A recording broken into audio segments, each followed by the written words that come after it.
সকালের নাস্তায় যখন এরকম সুন্দর সুমিষ্ট আতাফল থাকে সকালটা কতই না সুন্দর হয়। সাথে এই ভুট্টা হচ্ছে আমাদের এক ভাইয়ের গাছের। তারপর বেরিয়ে পড়লাম বাজারের উদ্দেশ্যে। বাজারে গিয়ে আমাদের মানিকারচর বাজার বলে এটা, বাজারে গিয়ে দেখছিলাম হচ্ছে তরমুজ, প্রচুর পরিমাণ তরমুজ, আর সাথে হচ্ছে এই মজার দোকান আমাদের সবারই পরিচিত। সো মজার দোকান থেকে মজা নিচ্ছিলাম। আম্মুর বিশেষ করে পরিচিত মানে খুব পছন্দের হচ্ছে এই নিমকিগুলা। আর নিমকি নিচ্ছিলাম আম্মুর জন্য। আমি আবার সবগুলোই টেস্ট করছিলাম, যে আসলে আজকের কিনা, বা অনেক সময় থাকে যে পোতানো থাকে, তো সেটার জন্যই টেস্ট করে নিচ্ছিলাম। তো ভালো ছিল, সবসময় একদম ভালো কোয়ালিটির জিনিস পাওয়া যায় এখান থেকে। আমি সবসময় ঢাকায় আসলে আর কি বাড়ি থেকে তখন নিয়ে যাই। তারপর বাজারে ঢুকে পড়লাম। বাজার থেকে আসলে গুড় নিচ্ছিলাম, আখের গুড়। ওয়াইফ পিঠা বানিয়েছিল সেটাতে দেওয়ার জন্য। আর সাথে হচ্ছে দই নিচ্ছিলাম। তো এটা হচ্ছে সেই দই, খুবই ভালো দই।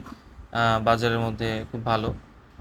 আমার খুব পছন্দের দই, কিন্তু এই দই আমি বেসিক্যালি ঢাকাতে খাই হচ্ছে বাটির দই, আর এইখানে হচ্ছে এইগুলা মাটির হান্ডি বলে, এই হান্ডির দই। তো নিয়ে নিলাম 2 কেজি। তারপর চলে আসলাম হচ্ছে বাড়ির জন্য একটা কাঁচি নেওয়ার জন্য।